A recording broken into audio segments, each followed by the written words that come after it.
ঘরে বসেই ৫ মিনিটে নাগরিক সনদপত্র তৈরি করুন। সহজ উপায়ে জেনে নিন। আজকের ভিডিওতে যা যা তুলে ধরব, কিভাবে অনলাইনে নাগরিক সনদের আবেদন করবেন, কোন কোন ডকুমেন্ট লাগবে, প্রয়োজনীয় ফি ও নিয়ম, আবেদন প্রক্রিয়া ধাপে ধাপে।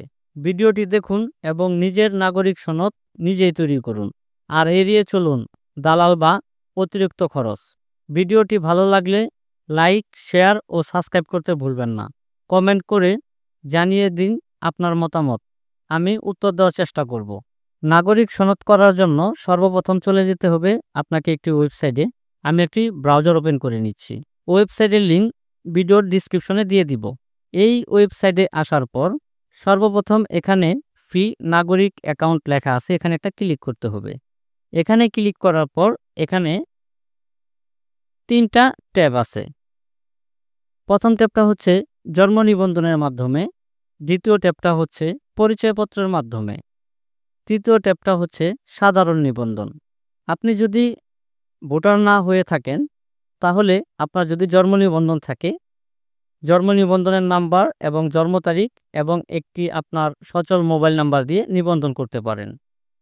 আর যদি আপনার পরিচয়পত্র থাকে, মানে ভোটার আইডি কার্ড থাকে, তাহলে জাতীয় পরিচয়পত্রের মাধ্যমে এখানে ক্লিক করে এখানে আপনার জাতীয় পরিচয়পত্র নাম্বার এবং এখানে জন্ম তারিখ এবং আপনার একটি সচল মোবাইল নাম্বার দিয়ে নিবন্ধন বাটনে একটা ক্লিক করে দিবেন। নিবন্ধন বাটনে ক্লিক করে দেওয়ার পর এখানে যে মোবাইল নাম্বারটি দিয়েছেন সেই মোবাইল নাম্বারে আপনার অটোমেটিক একটি ওয়ান টাইম পাসওয়ার্ড চলে আসবে।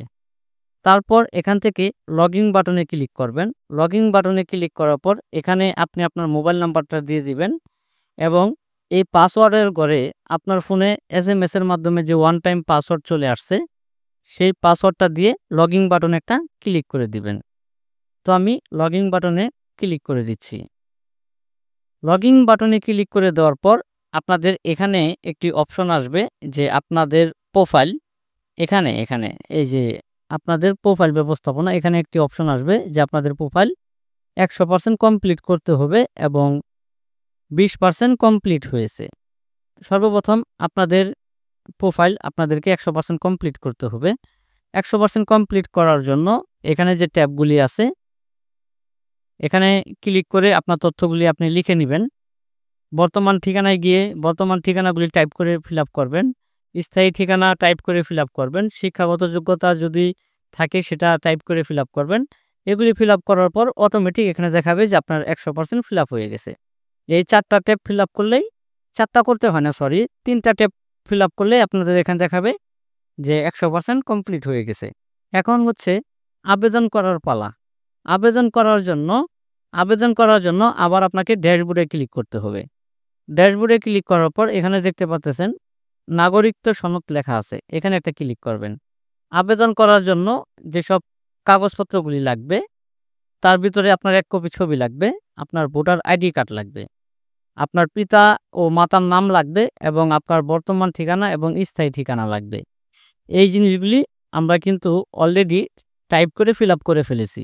যদি আপনি ফিল আপ করে না থাকেন, আবারও আপনাকে সেখানে নিয়ে যাবে 100% কমপ্লিট করার জন্য। প্রোফাইলটি আপনাকে 100% কমপ্লিট করার জন্য সেখানে নিয়ে যাবে। তারপর এখানে আবেদন করুন বাটনে একটা ক্লিক করে দিবেন। তো আমি আবেদন করুন বাটনে একটা ক্লিক করে দিচ্ছি। আবেদন করুন বাটনে ক্লিক করে দেওয়ার পর আপনাদের এরকম একটি পপ আপ আসবে, যদি ফিল আপ করা থাকে আগের, আর না করা থাকলে এটা আসবে না। তারপর যদি সবকিছু ঠিকঠাক থাকে, তো আমি এখানে দিয়ে দেব সবকিছু ঠিক আছে। সবকিছু ঠিক আছে দেওয়ার পর এখানে আমাকে দেখাচ্ছে যে আপনার প্রত্যয়ন। আমি এখান থেকে 2টি প্রত্যয়ন নিতে পারবো। একটা হচ্ছে বাংলা ভাষা, আরেকটা হচ্ছে ইংরেজি ভাষা। যদি আপনি বাংলা ভাষা শুধু নিতে চান, তাহলে এখান থেকে এই টিক চিহ্নটা তুলে দিবেন। তাহলে এখানে শুধু বাংলাটা সিলেক্ট হয়ে থাকবে আর এখানে দেখাবে আপনার ফি 15 টাকা 75 পয়সা। আমি এখান থেকে 2টি প্রত্যয়নপত্রই নিতে পারবো। একটি হচ্ছে বাংলা, আরেকটি হচ্ছে ইংরেজি। যদি আপনারা একটা নিতে চান, তাহলে এখান থেকে যে কোনো একটা রেখে দিবেন। যেমন আমি বাংলাটা যদি নিতে চাই, তাহলে আমি বাংলাটাই টিক চিহ্নটা দিয়ে দিব। আর এখানে আমি বাংলার জন্য 15 টাকা 75 পয়সা আমাকে ফি প্রদান করতে হবে। তারপর আমি যদি বাংলা এবং ইংলিশ উভয়ই দুইটাই নিতে চাই, তাহলে এখানে আমাকে দুইটাই চেক মার্ক দিতে হবে। দেওয়ার পর এখানে আমার ফি ধরা হয়েছে দুটার জন্য ৩১ টাকা ৫০ পয়সা। তো তারপর এখান থেকে আপনাকে এই ফিটা প্রদান করতে হবে। ফি প্রদান করার জন্য এখান থেকে আপনাকে SSL কমার্স এটা সিলেক্ট করে দিবেন। এটা সিলেক্ট করার পর এখানে ফি পরিশোধ করুন, এখানে একটা ক্লিক করে দিবেন। এখানে ক্লিক করার পর তারপর এখান থেকে আপনি রকেট, বিকাশ, নগদ বিভিন্ন উপায়ে মোবাইল ব্যাংকিং, কার্ড যে কোনো মাধ্যমে আপনি ফিটা পরিশোধ করে দিতে পারবেন। তো আমি এখান থেকে বিকাশ সিলেক্ট করে দিচ্ছি। বিকাশ সিলেক্ট করার পর এখানে আপনি আপনার বিকাশের নাম্বারটা দিবেন এবং সেই বিকাশে একটি ওটিপি আসবে। ওটিপিটি দিয়ে বিকাশে পিন দিয়ে দিলেই আপনার এখান থেকে সেই ফি এর পরিমাণটা কেটে নেবে।